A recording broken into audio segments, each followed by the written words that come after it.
우리 말씀 함께 나누겠습니다. 창세기 4장 1절부터 15절 말씀 같이 보겠습니다. 창세기 4장 1절부터 15절.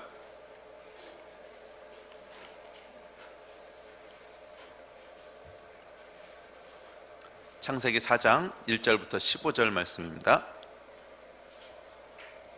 우리 지난주하고 같은 본문이죠. 우리 다시 한번 읽겠습니다. 4장 1절부터 15절까지 말씀입니다. 창세기 4장 1절로 15절. 우리 다 찾으셨으면 다 같이 한 목소리로 읽겠습니다. 시작. 아담이 그의 아내 하와와 동침하매 하와가 임신하여 가인을 낳고 이르되 내가 여호와로 말미암아 득남하였다 하니라. 그가 또 가인의 아우 아벨을 낳았는데 아벨은 양치는 자였고 가인은 농사하는 자였더라.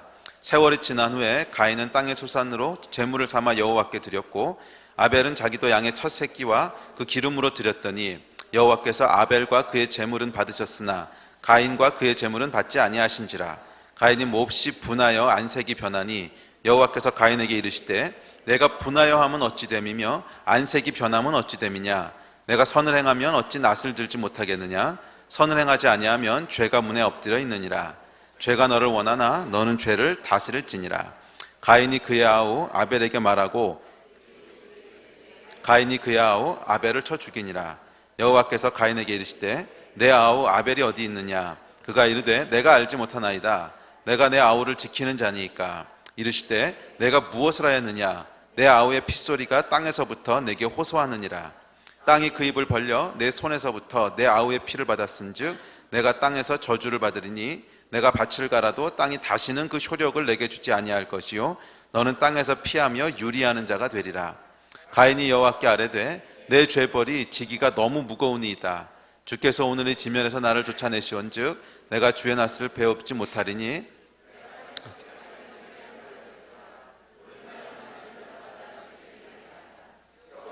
그에게 이르시되 그렇지 아니하다. 가인을 죽이는 자는 벌을 7배나 받으리라 하시고 가인에게 표를 주사 그를 만나는 모든 사람에게서 죽임을 면하게 하시니라. 25절 26절 읽습니다. 시작. 아담이 다시 자기 아내와 동침하매 그가 아들을 낳아 그의 이름을 셋이라 하였으니 이는 하나님이 내게 가인이 죽인 아벨 대신에 다른 씨를 주셨다 함이며 셋도 아들을 낳고 그의 이름을 에노스라 불렀으며 그때의 사람들이 비로소 여호와의 이름을 불렀더라. 아멘. 저희가 데스티니에 대한 말씀을 살펴보고 있습니다. 모든 사람에게는 데스티니라는 것이 있습니다. 이게 영어로는 데스티니고 우리말로 번역하면 부르심 또는 운명 이렇게 번역되는데요. 적당한 단어가 없기 때문에 그냥 데스티니라고 부른다고 말씀드렸습니다. 이 데스티니라고 하는 건 뭐냐면 우리를 창조하신 하나님의 계획이 있다는 거예요. 하나님께서 한 사람 한 사람을 만드실 때 아무 생각 없이 만드신 것이 아니고요. 제가 이 도입 부분은요, 이 끝날 때까지 계속 할 거예요. 그래야 기억에 남을 테니까. 아무 생각 없이 만드신 것이 아니고 특별한 계획을 가지고 만드셨다는 거예요. 왜냐하면 그분이 우리 아버지시기 때문에 그래요. 모든 부모는 자녀들을 향한 기대가 있죠. 이 자녀가 아주 특별한 인생을 살았으면 좋겠고 최고의 삶을 살았으면 좋겠다고 하는 기대가 있습니다. 근데 하물며 하늘아버지께서, 그 완전하신 분께서, 그 사랑의 본체이신 그분께서 우리를 만들 때 아무 계획 없이 우리를 염소 삼아 만들어 놓고 넌 대충 살다가 와라, 이러실 리가 없다는 거예요. 하나님께서는 한 사람 한 사람을 창조하시고 디자인하실 때 특별한 마음과 특별한 계획을 가지고 계셨어요. 그래서 이 아이가 이렇게 태어나서, 그러니까 한국이라는 나라에 어느 부모 밑에 어느 시대에 어떻게 태어나서 이러이런 인생을 살다가 이러이런 것들을 이루고 이렇게 하나님을 섬기다가 이런 정말 충만하고 완전하고 그런 정말 하나님이 계획하신 모든 복을 다 누리다가 그 인생을 완전하게 마치고 나에게 돌아왔으면 좋겠다, 이런 하나님의 계획을 가지고 우리를 만드셨지, 아무 생각 없이 연습 삼아서 또는 만들다가 가만히 있어보자, 얘가 이렇게 만드는 게 아닌데 그래서 계획을 이러신 분이 아니라는 거예요. 하나님께서는 우리 한 사람 한 사람을 향한 아주 특별하고 아주 완전하고 아주 충만한 계획을 가지고 계십니다. 그리고 우리 인생의 목적은요, 이 데스티니를 발견하고 이루어가는 것입니다.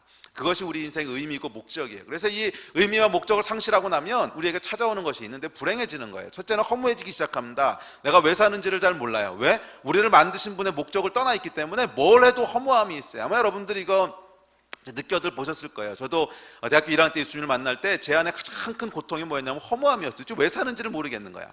근데 그 해답이 어디 있었냐면 나를 창조하신 분을 떠났기 때문에 나의 데스티니에서 멀어져 있었기 때문에 무엇을 한들 무엇을 먹은들 무엇을 하면 논들 무엇을 이루고 성취한들 그 가운데 늘 공허함이 있고 허무함이 있는 거예요. 왜? 우리를 만든 목적에서 멀어져 있기 때문에 무엇을 하든지 그 가운데는 항상 허무함이 있도록 하나님이 우리 DNA 속에 만들어 넣으셨어요. 왜냐하면 하나님이 우리 DNA 속에 너는 허무해라 이렇게 만들어 놓으셨던 게 아니라 우리가 하나님이 창조하신 것들을 그 데스티니를 찾고 이루어 나갈 때 가장 행복할 수 있도록 우리에게 코딩해 놓으신 게 있다는 거예요. 그래서 그 코딩해 놓으신 것들을 이루어갈 때 행복하고 축복이 되고 막 기쁘고 그렇게 만드셨어요. 그래서 이 코딩해 놓은 것으로부터 멀어져 있으면 당연히 하나님께서 만드신 기쁨과 충만함을 누리지 못하는 것이고 그것이 우리에게 허무함과 불행으로 찾아온다는 거예요. 그래서 여러분 우리 인생이 행복하지 못한 이유가 있다면 수많은 이유들을 우리가 이제 갖다 붙일 수 있지만 그것이 우리를 불행하게 만드는 것이 아니라는 거예요. 돈이 우리를 불행하게 만드는 것이 아니고 사람이 우리를 불행하게 만드는 것이 아니고 남편이 아내가 우리를 불행하게 만드는 것이 아니고 우리를 불행하게 만드는 이유는 딱 하나입니다. 그것은 뭐예요? 하나님이 우리에게 창조해 놓으신 그 데스티니에서 멀어져 있기 때문에 그래요.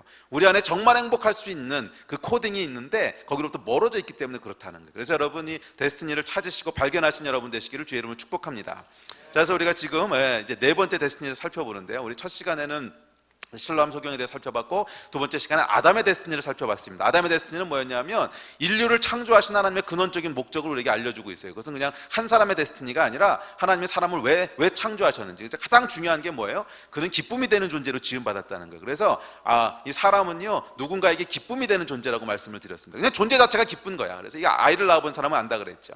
또 통치하고 다스리는 자로 또 펠로우십 하는 자로 그렇게 지으심 받았다고 하는 것이 아담의 데스티니였습니다. 그다음에 우리 두 번째로 살펴본 게 누구였죠? 가인을 살펴봤습니다. 그래서 이 가인은 최초의 살인자죠. 그의 아우였던 아벨을 죽임으로 그의 인생이 꼬이게 된 이 사람이 이제 가인입니다. 그래서 가인의 데스티니를 통해서는 이 선택이 얼마나 중요한가 하는 것을 말씀드렸습니다. 기억나세요? 이 선택 함부로 하시면 안 된다고. 그 모든 선택에는 결과가 있어요. 모든 선택은 대가가 있기 때문에 여러분 한 번의 잘못된 선택이 우리의 인생의 데스티니를 완전히 이렇게 꼬아버릴 수 있다는 거예요. 망가뜨려 버릴 수 있다는 거예요. 그래서 여러분 선택은 중요합니다. 함부로 선택하시면 안 되고요. 반드시 하나님께서 주시는 확신 가운데 선택을 하셔야 됩니다. 뭐 작은 것부터 큰 것까지 정말 하나님께서 이를 원하시는지, 정말 하나님께서 나에게 이것을 베푸신 것인지에 대한 확신을 가지고 선택하신 여러분 되시기를 바랍니다. 아멘. 선택이 중요하다는 말씀 드렸어요. 그래서 잘못된 선택이 잘못된 운명을 만든다 그랬죠. 그럼 이 잘못된 선택은 어디서부터 나와요? 잘못된 태도에서부터 나온다 그랬습니다. 돈을 대하는 잘못된 태도, 사람을 대하는 잘못된 태도, 하나님을 대하는 잘못된 태도, 이 잘못된 태도가 잘못된 선택을 만들어냈죠. 그리고 이 잘못된 태도는 잘못된 예배로부터 나와요. 그러니까 우리가 무엇을 예배하는가? 돈을 예배하는 사람은 돈에 대한 잘못된 태도를 갖고 뿐만 아니라 하나님과 사람에 대한 잘못된 태도를 가지게 돼 있어요. 그러나 하나님을 예배하는 사람은 하나님과 재물과 돈과 모든 환경에 대해서 올바른 태도를 가지게 됩니다. 그래서 여러분 결국 싸움은요 무엇을 예배하느냐의 싸움이에요. 우리를 창조하신 그분을 예배할 것이냐 아니면 잘못된 예배를 드릴 것이냐. 이것이 이제 가인의 데스티니였습니다. 자, 오늘은 이제 네 번째로 아벨의 데스티니를 살펴보려고 합니다. 근데 이 아벨의 데스티니를 이제 제가 설교할 거라고는 미처 생각을 못했어요. 왜냐하면 이 아벨은요 별로 설교할 건덕지가 없어. 이 보시면 알겠지만 성경에 등장하는 게 몇 줄 안 돼요. 그냥 이 가인의 동생으로 태어났다. 근데 가인이 어느 날 시기해가지고 죽였다. 그러고 없어 다른 내용이. 그래서 저는 이 아벨의 데스티니를 가지고 설교할 거라고 생각을 못하고 이제 다음으로 이제 뭐 에녹이라든지 노아라든지 뭐 이런 사람으로 넘어가려고 이제 말씀을 준비하면서 설교를 준비하면서 말씀을 묵상하고 있었는데 갑자기 하나님께서 이 아벨이라고 하는 사람에 대해서 제 눈을 딱 멈추게 하셨어요. 그리고 다른 설교로 가지 말고 이 아벨에 대해서 묵상하라고. 그래서 제가 지난 일주일 동안 아벨에 대해서 깊게 묵상을 하면서 아벨의 데스티니가 무엇이었을까? 여기에 대한 생각을 해보게 됐습니다. 근데 여러분 이것이 참 쉽지 않은 그 질문이에요. 가령 이 아벨의 데스티니가 정말 뭐였을까요? 여러분 생각해 보세요. 이 아벨의 데스티니가 뭐였다고 생각하세요? 성경에 이 사람에 대해서 나온 게 거의 없어. 그 얘기는 뭐냐면 별로 한 게 없다는 거예요. 양치고 예배드린 것 빼고는 별로 한 게 없다는 거예요. 뭐 특별한 걸 성취한 것도 아니고 특별한 걸 이루어낸 것도 아니고 그냥 어느 날 그냥 평범하게 살면서 예배드리다가 형의 시기를 받아서 죽었더라. 이것이 이 사람의 인생인데 여기에 대해서 과연 그렇다면 조금 아까 목사님께서 데스티니가 있고 모든 사람은 하나님께 특별한 계획을 가지고 만드셨고 그것을 이루어야 되고 뭐 이렇게 말씀하셨는데 그럼 이 아벨은 뭐냐는 거야. 도대체 아벨을 향한 하나님의 계획은 뭐였을까요? 그 형한테 그냥 죽고서 짧은 인생을 마치는 건가? 이게 참 어렵다는 거예요. 참 어렵다는 거예요. 그런데 여러분, 이 질문이 사실은 굉장히 무거운 질문입니다. 우리가 실제로 세상을 살아가다 보면 과연 저 사람을 향한 데스티니는 뭐였을까? 고개를 갸우뚱하게 되는 사람들이 있잖아요. 있지 않으세요? 태어나자마자 질병으로 죽어가는 아이들. 도대체 그 아이들은 어떤 계획을 하자 하나님이 저 아이들을 만드셨을까? 저 아이가 저렇게 빨리 죽는 게 하나님의 과연 계획이었을까? 이런 것부터 시작을 해서 낙태되는 아이들, 세상에 태어나지도 못하고 생명이 거두어가는 아이들, 이런 아이들의 데스티니는 도대체 뭘까? 또 태어나기는 태어나지만 오케이 뭐 그거는 뭐 인간의 죄 때문에 그렇게 됐다고 칩시다. 인간의 죄 때문에 질병이 들어오고 또 인간의 죄 때문에 뭐 낙태를 하고 그래서 죄가 다른 사람의 데스티니를 망가뜨리고 이렇게 이제 설명하려면 설명할 수도 있는데, 그러면 날 때부터 정신지체로 태어난 아이들은, 이 아이들의 데스티니는 도대체 뭘까? 한 번도 집 밖에 나가보지 못하고 평생을 집 안에서만 보내야 되는. 그러니까 저도 이제 그런 아이들을 알거든요. 그러니까 지금 이제 제가 아는 분 중에 한 분은 거의 제 나이 또래 되셨는데 한 번도 집 밖으로 나와 보신 적이 없어요. 한 번도 집 밖으로. 아직도 말을 못 하세요. 언어라고 하는 걸 해본 적이 없으세요. 그렇다면 도대체 이런 분들의 데스티니는 도대체 뭘까? 누구의 죄 때문에 그런 것도 아니고 태어날 때부터 장애아로 태어나서 그냥 평생을 정상적인 사고를 하지 못하고 살아야 되는 이런 분들의 데스티니는 무엇인가? 과연 하나님은 그런 사람들 향해서 무슨 계획을 가지고 계신 건가? 참 무거운 질문이라는 거예요. 그리고 이 아벨이라고 하는 사람한테 제 눈이 딱 멈추게 하신 것은 이 아벨이 그런 사람들을 대표하고 있는 인물이라는 거예요. 성경에 보면 별로 이 사람에 대한 이야기가 없어. 뭐 기드온 같은 대단한 영웅도 아니었고요. 다윗 같은 뭐 대단한 그런 업적을 성취한 사람도 아니었고, 그냥 태어나서 평범하게 살다가 아무것도 이루지 못하고 요절했어요. 이제 몇 살에 죽었는지 모르겠지만 결혼했다는 얘기가 없는 거 보니까 굉장히 일찍 죽었어요. 그렇다면 이렇게 요절한 이 아벨의 데스티니를 통해서 사실은 지금 우리가 주변에서 바라보고 있는 수많은 무거운 질문들, 참 이해하기 힘든 질문들, 고개를 갸우뚱하게 만드는 이런 사람들에 대해서도 하나님이 과연 어떤 계획을 가지고 계신가? 여기에 대한 것을 대표해서 웅변하고 있는 사람이 아벨이라는 거예요. 그래서 오늘 이 설교를 준비하다 보니까요, 이게 좀 무거운 주제더라고. 좀 무거운 주제예요. 그래서 여러분 무겁게 잘 따라오셔야 돼요. 근데 무거운 걸 하다 보면 자꾸 졸아 사람들이. 근데 너무나 중요한 주제이기 때문에 여러분 잘 따라오시기 바랍니다. 사실은 이 주제가 좀 무거워서 제가 다른 걸 하려고 여러 번 시도를 하다가 계속 마음이 편치 않더라고요. 하나님께서 계속 오늘은 이 메시지를 하라고 이제 그 마음을 주셔서 제가 사실은 다른 메시지를 준비하다가 다시 돌아와서 이 메시지를 하는데 잘 따라오시기 바랍니다.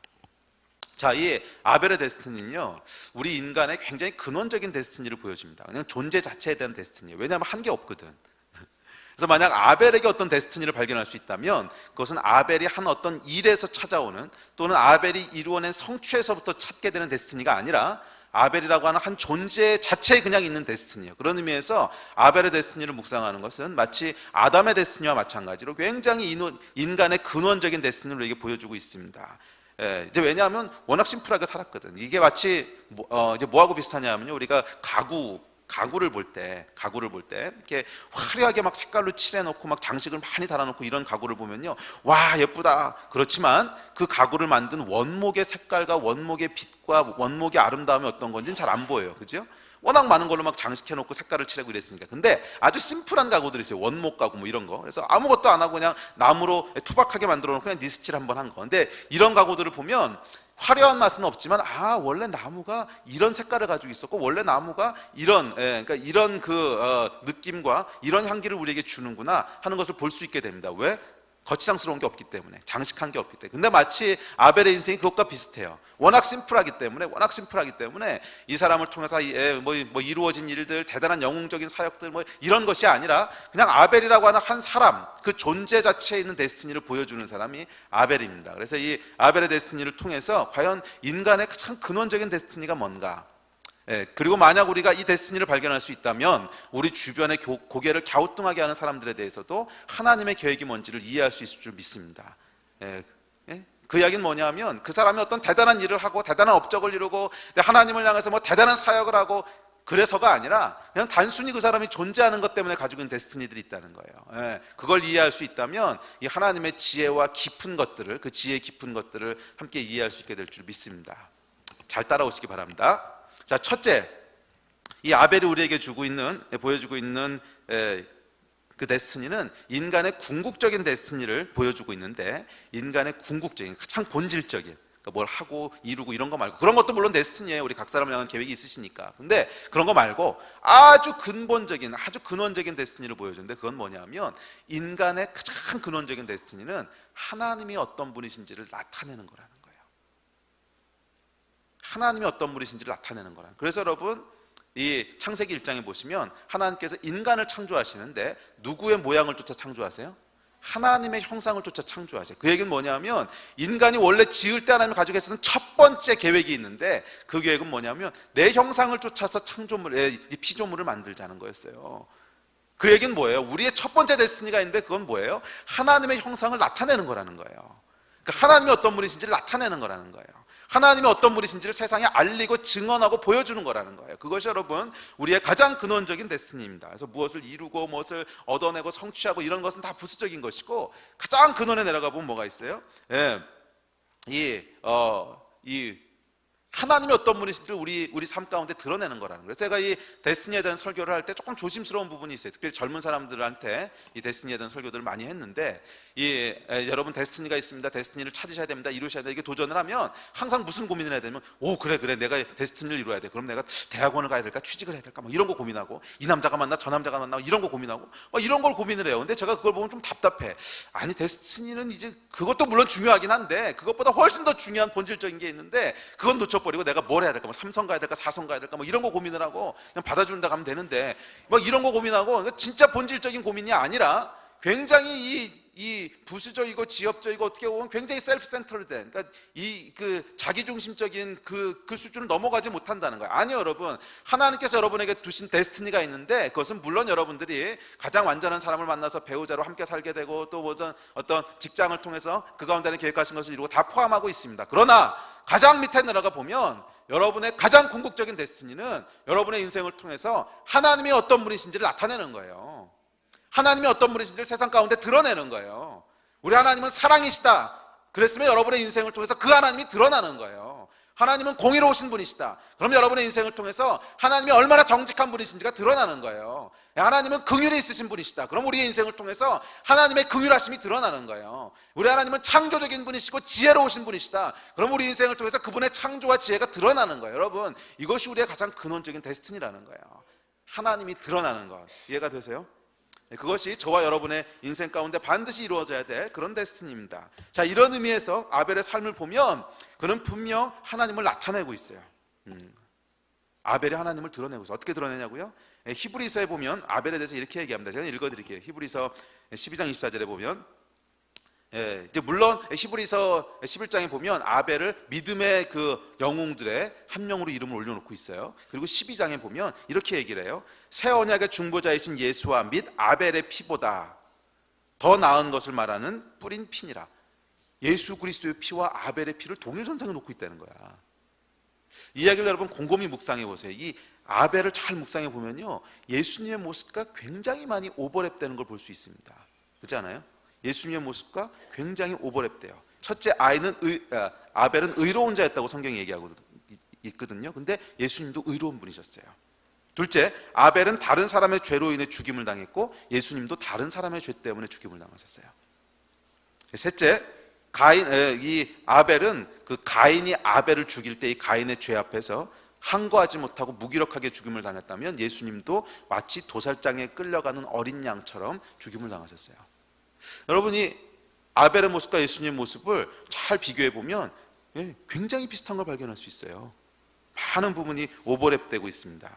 맞아요, 여러분. 우리는 아벨의 아무것도 이룬 것 없이 요절한 인생을 보면서 이 사람을 향한 하나님의 뜻은 뭐지? 이렇게 고개를 갸우뚱하지만, 사실 아벨은 웬만한 사람들보다 훨씬 더 그의 데스티니를 많이 충만하게 이룬 사람이라는 거예요. 왜?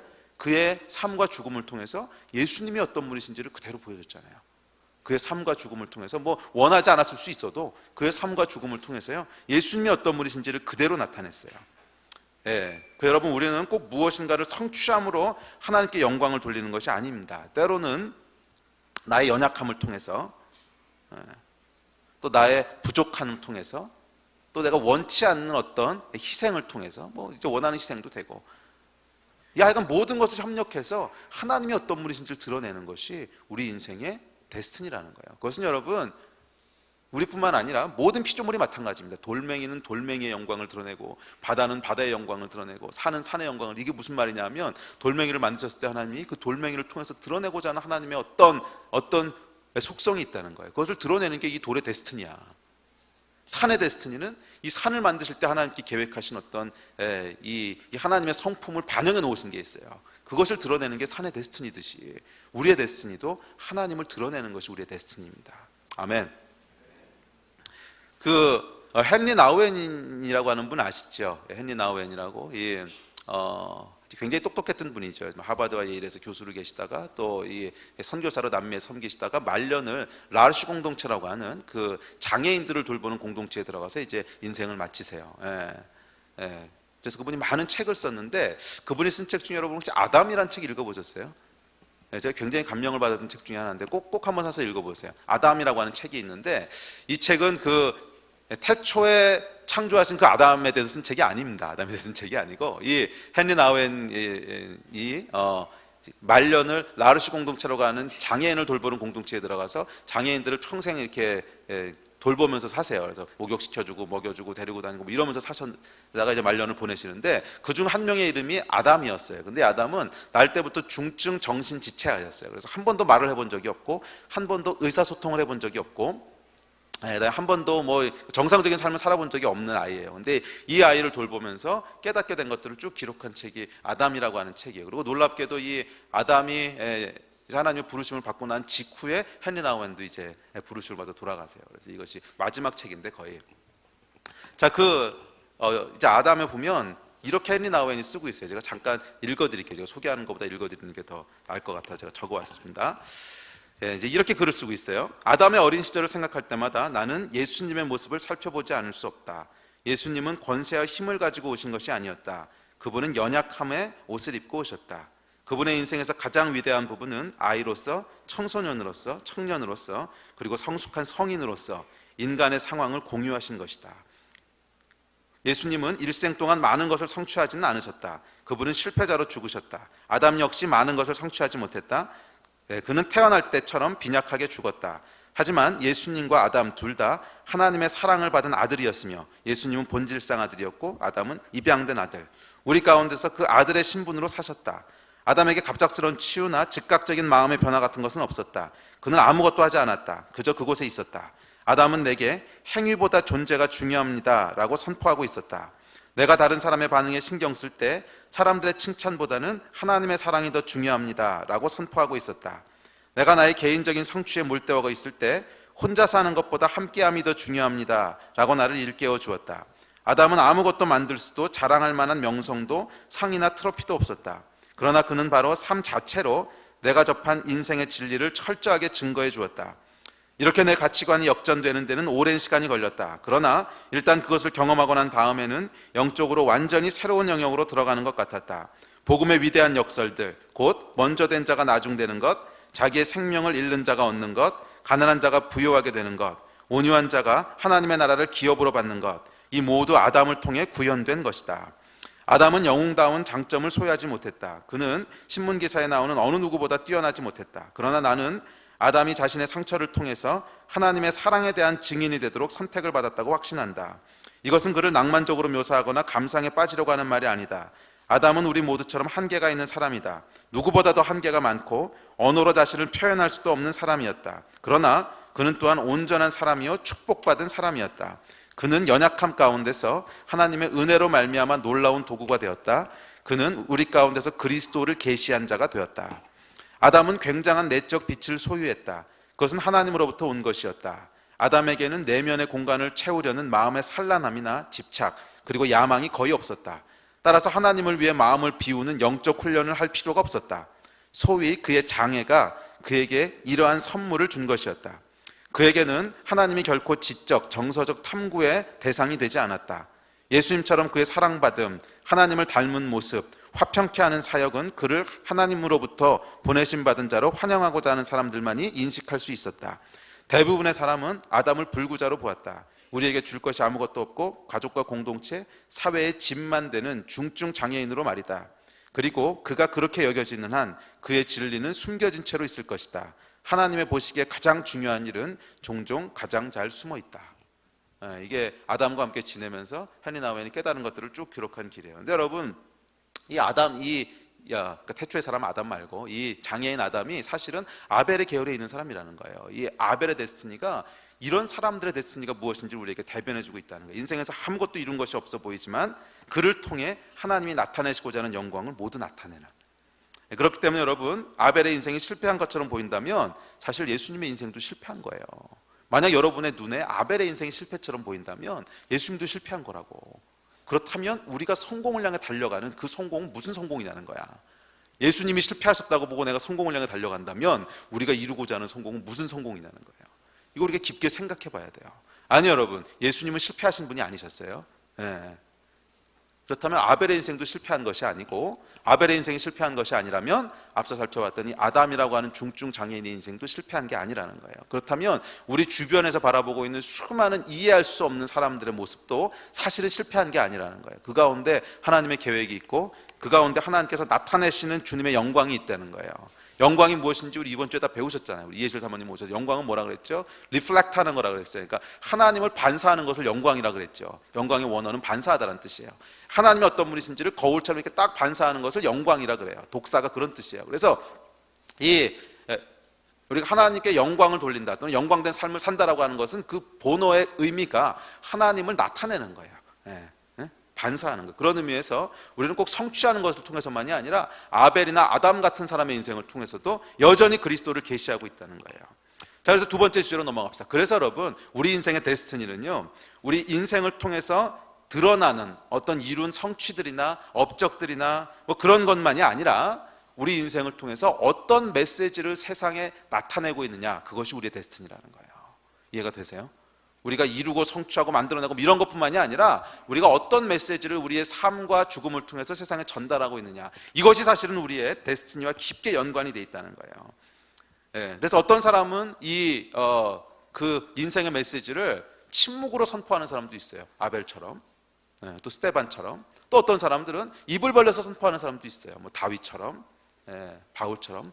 이건 하나님께서 그냥 각 사람에게 두신 다른 계획이고 다른 몫일 뿐이지 거기에 덜 중요하고 더 중요한 차이가 있는 것이 아니라는 거예요. 우리는 모두 우리 인생을 통해서 어떤 메시지를 만들어낸다는 거예요. 여러분은 여러분 평생의 인생을 통해서 어떤 메시지를 낳고 계세요? 어떤 메시지를 만들고 계세요? 조금 바꿔 얘기해 볼까요? 여러분이 이 땅의 인생을 다 마치고 딱 주님 앞에 섰을 때, 그러니까 여러분은 각오 없을 때 사람들이 여러분의 장례식장에서 무엇을 기억할까요? 여러분의 장례식장에서 무엇을 기억할까요? 그 메시지가 우리의 데스티니랑 관계되어 있다는 거예요. 제가 일전에 아주 오래된 얘기인데 광수생각이라고 하는 만화가 있었어요. 그죠? 요즘도 있나? 그게? 광수생각. 그러니까 옛날에 광수생각이라고 이렇게 아주 짧은 만화인데 굉장히 약간 의미 있는 이런 만화들을 그렸던 분인데 거기서 굉장히 재밌는 걸 한껏 봤던 기억이 나요. 이게 뭐냐면 이제 어떤 직장의 그 부장인가 누군가가 이제 돌아가셨어요. 높은 분이 돌아가셨어요. 근데 돌아가셔서 이제 이제 부하 직원들이 다 조문을 간 거예요. 장례식장에 조문을 가서 이제 조문 갔으니까 가족들을 위로해야 될 거 아니에요. 사모님도 계시고 이러니까. 그래서 사모님을 만나서 이제 첫 번째 이제 부하 직원이 막 눈물을 흘리면서 우리 이제 부장님 바나나 우유를 그렇게 좋아하셨는데 드시지도 못하고 그래서 막 눈물을 흘렸어요. 그러니까 사모님도 막 이제 같이 우는 거지. 그 남편이 좋아했던 음식이 막 생각나니까 보고 싶고 그래서 막 울었어요. 그리고 이제 그 다음 직원이 왔어. 그 다음 직원이 사모님 그러더니 가만히 있어. 뭔 말을 해야 될지 모르겠는 거야. 그러다가 바나나 우유를 너무 좋아하셨는데 이제 그러고 막 울다 갔어요. 그리고 세 번째 직원이 왔어. 또 가만히 있어. 그러다가 바나나 우유를 너무 좋아하셨는데 네 번째 직원이 왔어. 바나나 우유를 너무 좋아하셨는데 다섯 번째 직원이 왔어. 또 할 말이 없어. 가만히 있다가 바나나 우유를 좋아하셨는데 이 사람의 장례식장에서 기억나는 게 바나나 우유밖에 없는 거야. 이게 그 광수생각이라고 하는 그 만화의 주제였어요.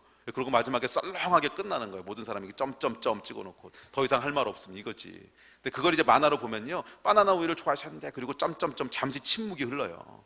그리고 뭔 얘기를 더 해야겠는데 할 얘기가 없는 거예요. 그래서 또 바나나 우유를 좋아하셨는데 또 침묵이 흘러 점점점점 한참 뭔가 말해야 되겠는데 할 얘기가 없는 거예요. 또 바나나 우유를 좋아하셨는데 이제 그러고 점점점 끝나는 거예요. 웃을 일이 아닙니다, 여러분. 우리 장례식장에서 사람들이 무엇을 기억할까 한번 생각해 보세요. 제가 치즈케이크를 끊기 다행이지. 치즈케이크를 좋아하셨는데.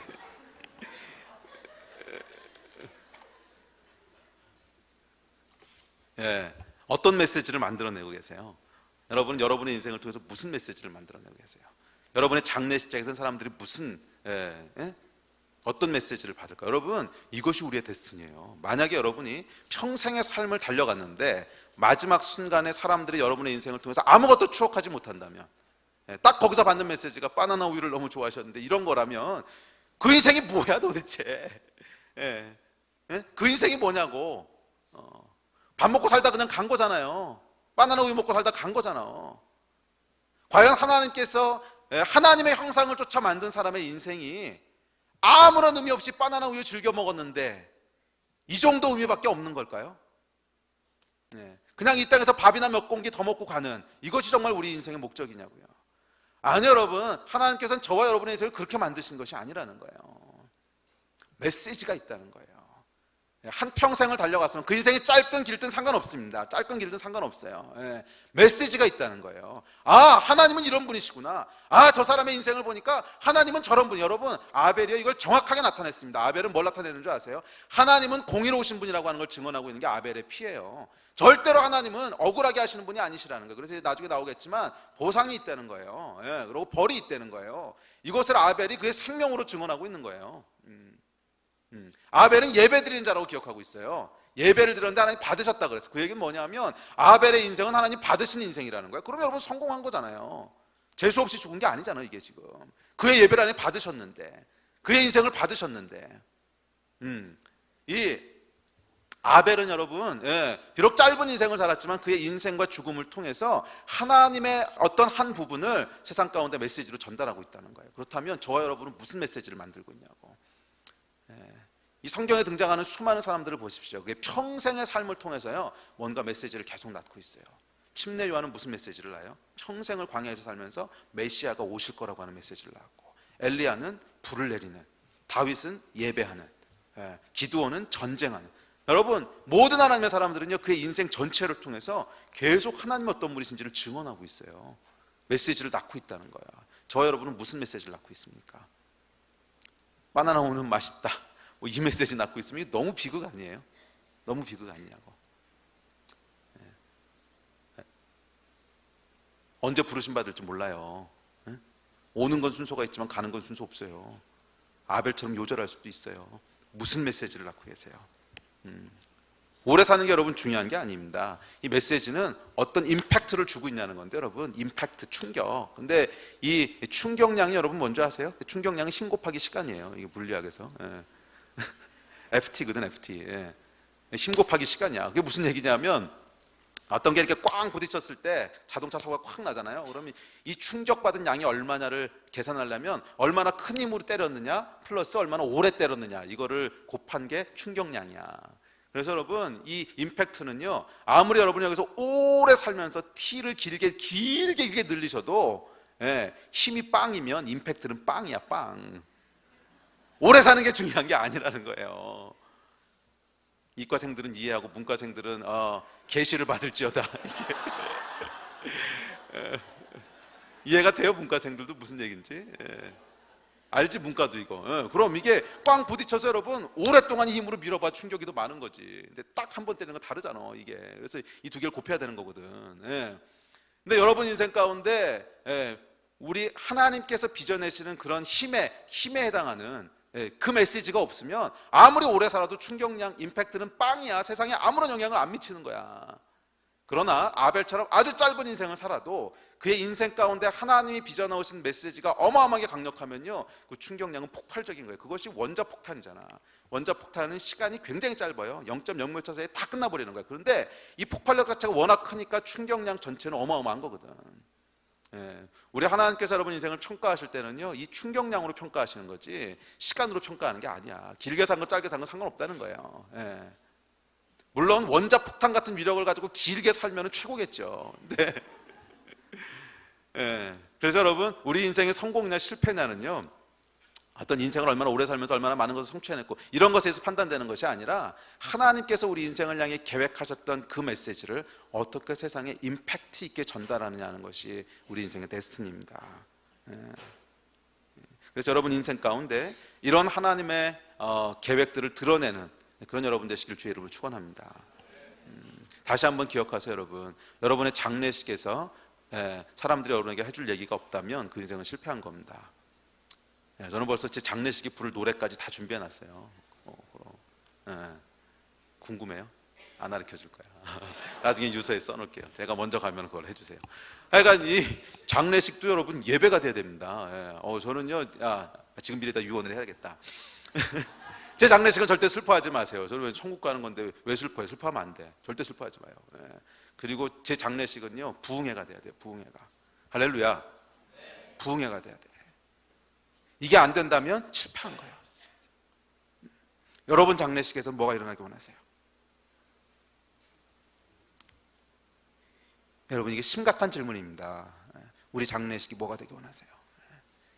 그 일을 위해서 오늘 뭘 하고 계세요? 어떤 메시지를 만들어내고 계세요? 아벨은 여러분 비록 짧게 살았지만 그의 죽음으로 하나님을 증명했어요. 증거했어요. 여러분에게도 이 메시지를 만들어내는 인생이 되시기를 주의 이름으로 축복합니다. 자, 큰 두 번째 주제로 넘어갑시다.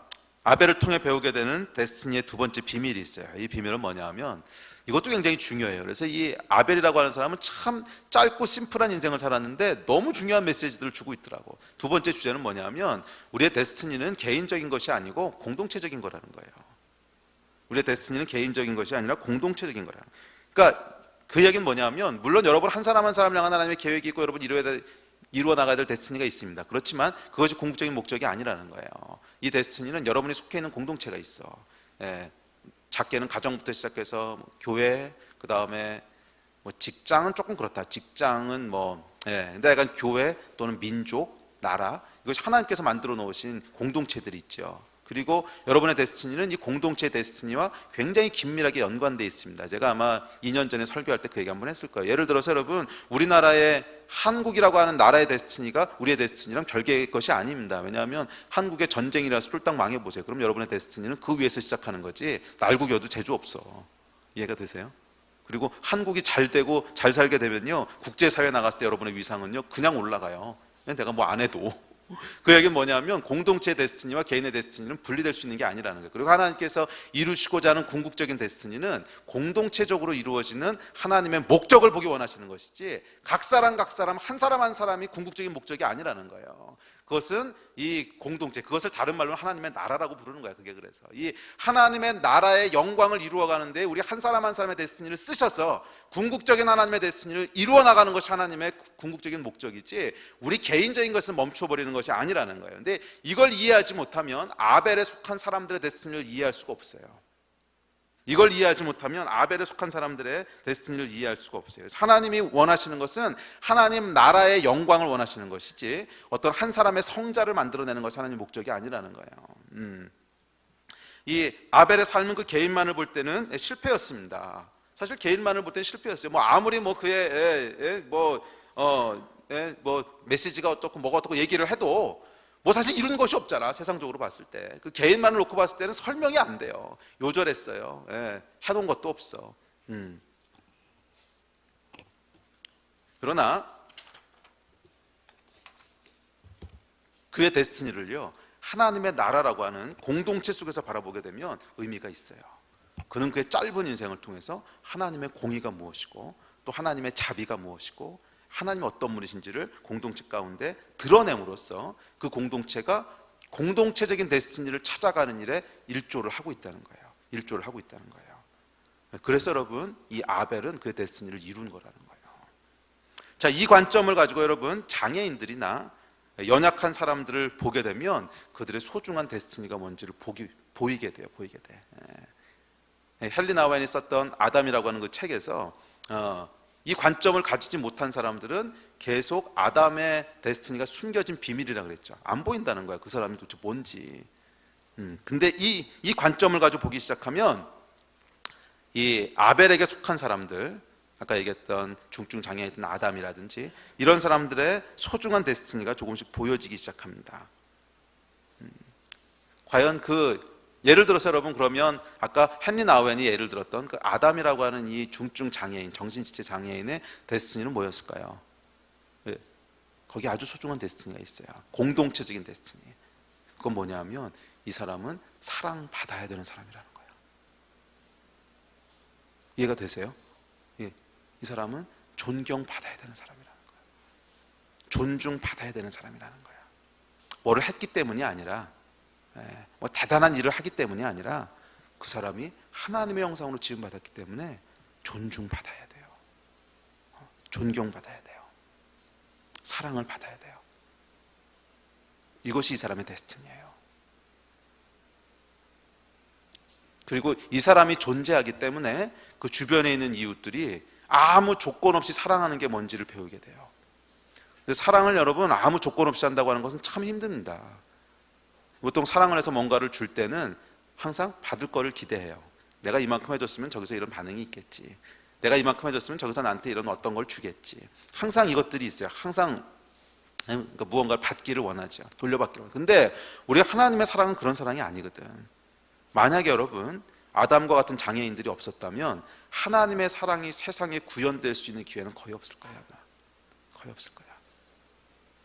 자기 아이를 낳아서 키우는 것은 좀 다릅니다. 그것은 우리에게 본능적으로 하나님 주신 것이 있기 때문에 그것은 그냥 아무 조건이 없어 사랑스러워 보여. 왜? 나를 닮았으니까. 근데 그거 말고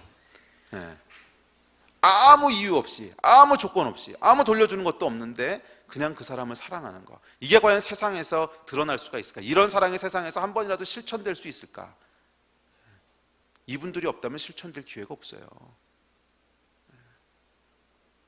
그래서 하나님께서 사랑받아야 되는 사람의 데스티니도 두셨어요.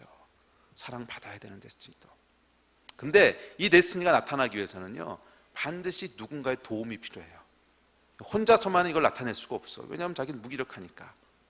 그러나 주변에 있는 다른 이웃들이 우리 하나님이 말씀하신 그 데스티니, 내 이웃을 내 몸처럼 사랑하라, 이 데스티니를 이루어가면 공동체 안에서 하나님의 완전한 퍼즐들이 맞춰지는 거예요. 놀랍지 않아요? 이게 하나님의 지혜라는 생각 들지 않으세요? 세상의 눈으로 바라볼 때는 아무 의미 없고 실패한 사람처럼 보이는 그 인생이 사실은 이 하나님의 퍼즐 안에서는 완벽한 하나님의 그림을 그려간다는 거야. 근데 거기에는 몇 가지 조건들이 필요해요. 첫째는 사랑받을 사람이 그 안에서 겸손해야 돼요. 사랑받는 것에 대해서 자존심 상하고 이러면 안 돼. 그것이 나의 데스티니야. 사랑하는 사람이 헌신할 수 있어야 돼요. 자기의 인생뿐만이 아니라 다른 사람을 사랑하라고 하신 하나님의 말씀이 얼마나 소중한 건지를 깨닫고 같이 헌신할 수 있어요. 이 공동체가 함께 갔을 때 거기서 하나님의 계획들이 드러나게 되는 거예요. 그래서 여러분, 우리의 데스티니는 개인적인 것이 아니라 공동체적인 것입니다. 이해하고 따라오고 있는 거예요? 공동체적인 거예요. 기억하십시오, 여러분. 우리의 데스티니는, 또 여러분의 데스티니는 여러분 주위의 사람들과 함께 얽혀서 함께 이루어가는 우리의 데스티니지 각각 개인의 데스티니가 아닙니다. 그래서 이 함께 이루어가는 데스티니가 뭔지를 발견하게 됐을 때 그 안에서 우리가 고개를 갸우뚱하게 했던 것들이 얼마나 우리의 눈이 좁고 얼마나 우리가 하나님의 지혜를 이해하지 못했기 때문인지를 깨닫게 되는 거예요. 하나님께서 이런 목적을 두셨구나. 이런 목적을 두셨구나. 사랑받아야 될 사람, 사랑해야 될 사람, 또 그것들을 통해서 하나님의 영광을 함께 드러내는 이 역사가 저와 여러분에게 같이 일어나게 되기를 축복합니다. 자, 그래서 큰 세 번째 주제인데요, 우리를 향한 하나님의 데스티니는 절대로 중단되거나 폐기되지 않습니다.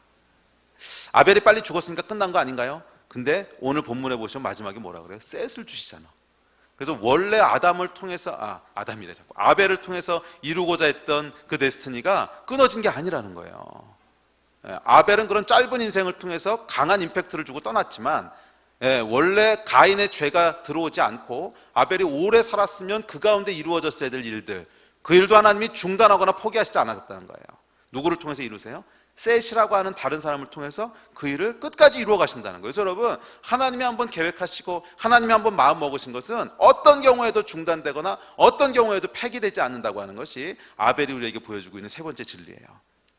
여러분을 향한 하나님의 계획이 있으면요, 그 계획은 여러분들이 누구의 죄 때문에, 누구의 타락 때문에 억울한 죽음을 당하고, 이거 오늘 자꾸 죽는 얘기가 나오는데, 내가 뭔가 문제가 생겨서 그 일을 못 이루는 것처럼 보일지 몰라도 절대 포기하지 않으신다는 거예요. 절대 반드시 이루신다는 게 마지막 다섯 번째 영원한 삶과도 연결되어 있는데, 이 땅에서도 반드시 이루시는데 하나님께서 이 사람들의 임팩트를 통해서 영향받은 후손들을 일으키셔서 그들을 통해서 하나님이 그 일을 계속 이어가신다. 여러분, 이것이 기독교 교회사를 보면 얼마나 이 교회사가 이런 패턴으로 이루어지는지를 금방 보게 돼요. 예를 들어서 이 16세기, 17세기에 제침내교도라는 사람들이 있었습니다. 애나베프티스트라고. 근데 이 사람들은 굉장한 하나님의 사람이었어요. 정말 기독교 2000년 역사를 통해서 가장 말씀대로 살려고 했던 헌신된 사람들을 꼽으라면 이들을 꼽아야 될 거예요. 정말 하나님 앞에 헌신된, 충성된 사람이었는데 그걸 이해하지 못하는 다른 수많은 사람들에 의해서 순교를 당합니다. 근데 주로 이제 카톨릭에게 죽임당하고 개신교에게 죽임당하고 그래서 다 죽임을 당해서 2년 안에 이 제침내교도의 리더십들이 다 몰살을 당해요. 한 명도 안 빼고 다 몰살을 당해요.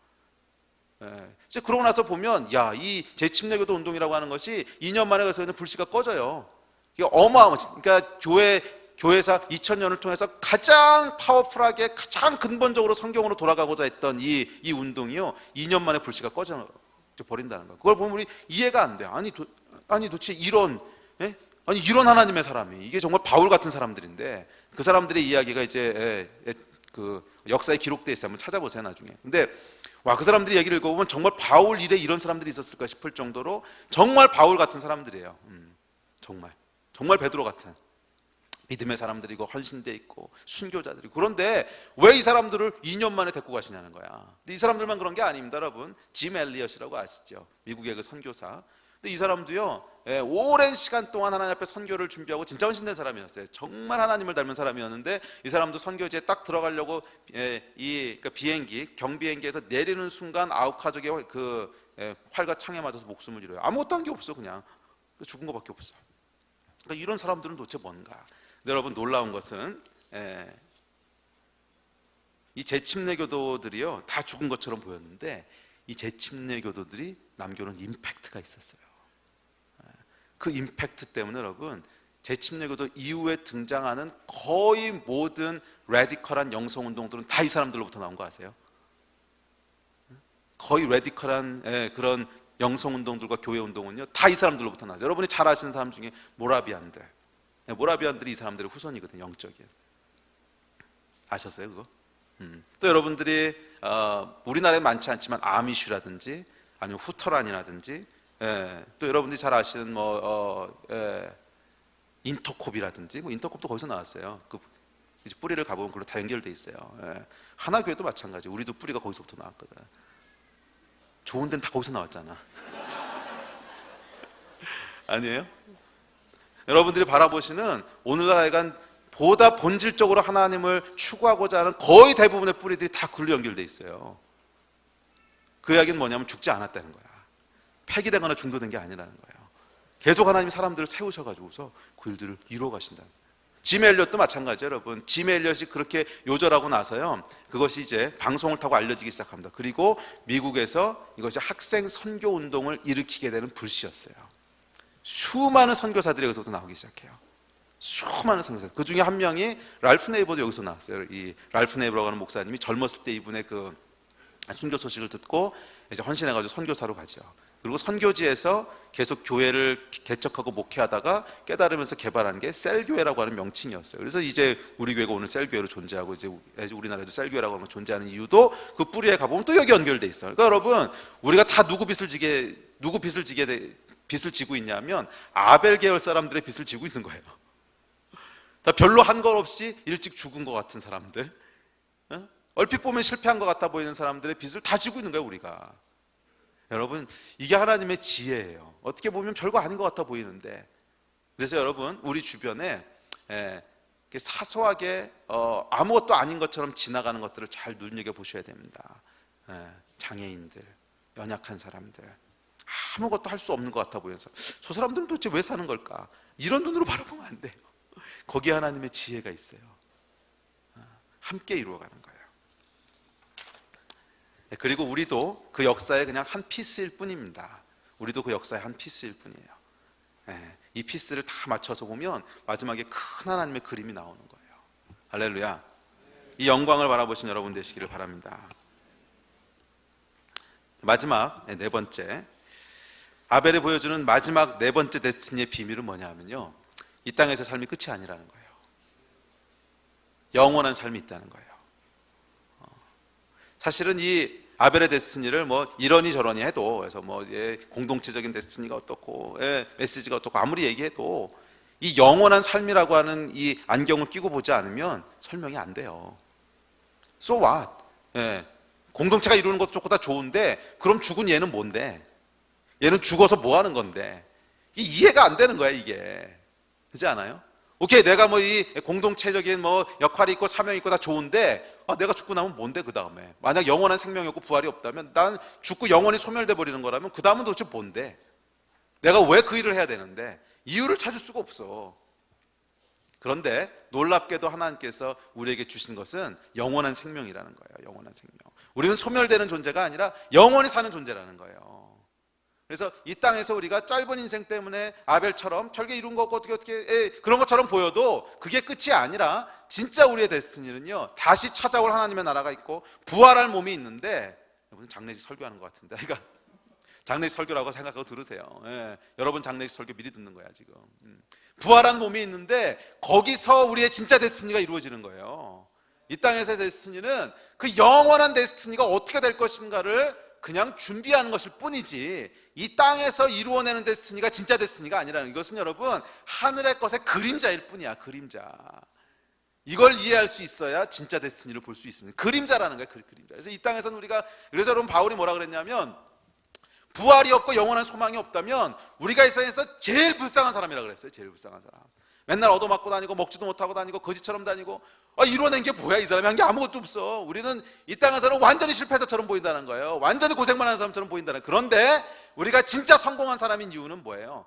영원한 생명, 부활의 몸이 있기 때문이라는 거예요. 이것이 여러분 아벨이 우리에게 증언하고 있는 데스티니입니다. 우리의 데스티니는 땅의 것만을 이루는 사람들이 아니라는 거예요. 땅의 것을 우리가 물론 이루어야 됩니다. 이 땅 살아가는 동안 하나님이 계획하신 것들을 이루겠지. 근데 그 이루는 것이 꼭 우리가 생각하는 성공적인 모습이 아닐 수도 있다는 거예요. 아벨은 누가 보든지 우리가 생각하는 성공적인 모습 아니었어요. 이 중에 나의 데스티니는 아벨입니다 이런 사람 손 들어봐요. 아마 그렇게 살고 싶은 사람 별로 없을걸. 나의 데스티니는 17살까지만 살고 그 다음에 형한테 죽임을 당해서 아무것도 없이 죽는 거, 이게 어디 있어 이런 사람들.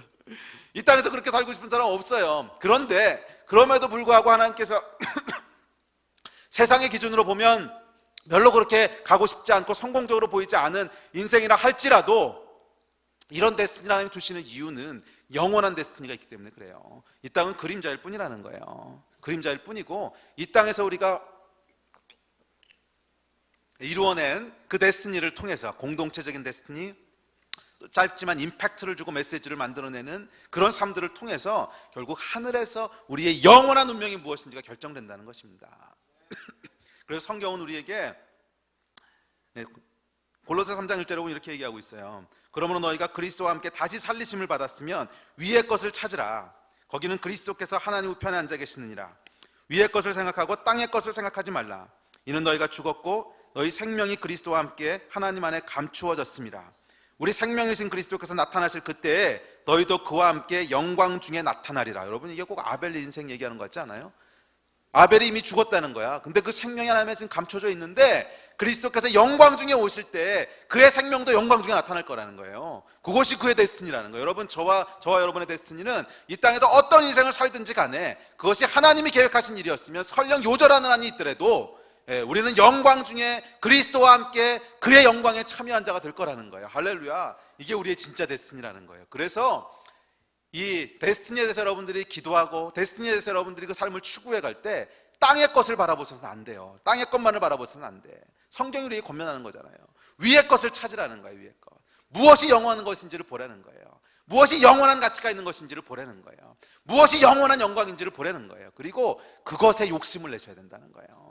그것에 욕심을 내시게 되면 이 땅에서의 일들이 질서를 찾아가기 시작합니다. 무엇이 진짜 중요한 일인지, 무엇이 덜 중요한 일인지 비로소 질서를 찾아가기 시작해요. 그렇지 않고 위의 것을 다 버리고 나면 질서가 뒤죽박죽이야. 땅에서는 오래 건강하게 잘 먹고 잘 사는 게 좋은 거야. 근데 이 질서가 꼭 맞는 게 아니라는 거예요. T가 아무리 길어도 F가 빵이면 0이라 그랬잖아.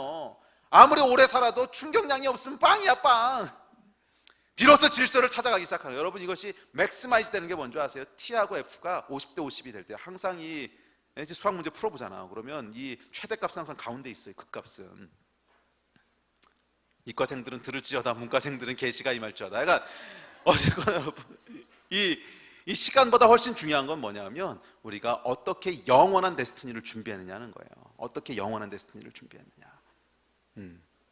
그리고 그 영원한 데스티니 가운데 우리 하나님께서 저와 여러분을 향한 영광이 있는 줄을 믿습니다. 우리 예배팀 나오십시오.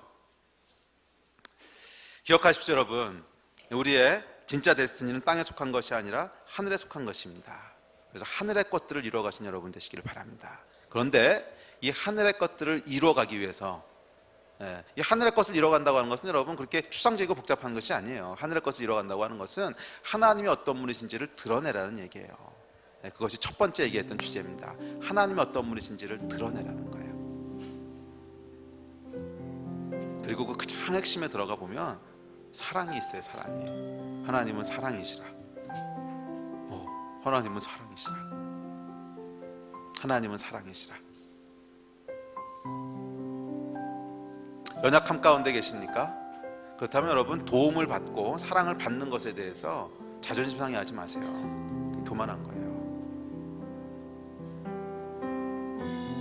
내가 사랑을 받음으로 이 세상 가운데 하나님의 사랑이 드러날 수 있다면 영광스러운 거예요. 수치스러운 거 아니라는 거예요. 영광스러운 거라는 거예요. 중증 장애인이었던 아담은 한 번도 누구에게 뭘 도와준 적이 없었어요. 왜? 도와줄 수가 없으니까. 그렇지만 그는 사랑받는 자라고 하는 그의 데스티니를 충성되게 살았을 때 그를 통해서 하나님의 사랑이 구현되고 나타나는 그 역할을 감당했듯이 우리의 연약함 때문에 여러분 지체들의 도움을 받고 우리의 연약함 때문에 지체들의 아무 조건 없는 사랑을 받는 것에 대해서 자존심 상해하지 마세요. 아멘. 둘째, 여러분, 조금이라도 다른 사람들에게 나눠줄 수 있는 여력이 있다면 사랑하세요. 사랑을 하시는데 돌려받을 수 없는 곳에 가서 사랑을 하세요. 돌려받는 곳 말고. 이건 주면 끝나는 거야. 아무리 퍼줘도 거기서 돌려받을 게 없어. 거기서 사랑을 하세요. 그러면 거기에 하나님의 영광이 나타날 거예요. 하나님의 사랑이 나타날 거예요. 그것이 사실은 저와 여러분이 이루어내야 될 궁극적인 데스티니라는 거예요.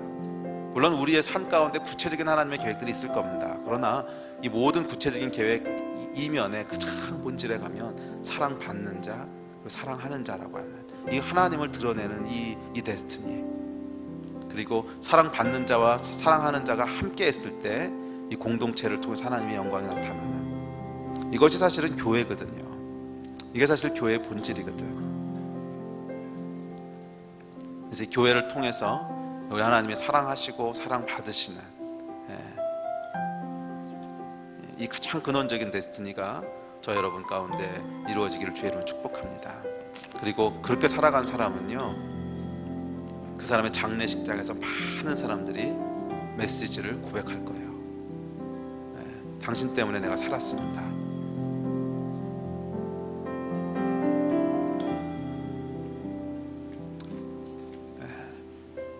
그거 진짜 복이잖아요. 당신이 있어서 참 행복했습니다. 그런 고백 받고 싶지 않으세요? 그 이번에 하용조 목사님 장례식에 보니까 많은 사람들이 그 고백을 했더라고요. 하 목사님이 계셔서 참 행복했습니다. 그래요. 여러분의 장례식장에서도 많은 사람들이 여러분 때문에 복을 받았다고 하는, 여러분 때문에 행복했다고 하는 그 인생, 생명을 얻었습니다라고 하는 그런 삶을 살게 되시기를 주의 이름으로 다시 한번 축복합니다. 기도하겠습니다.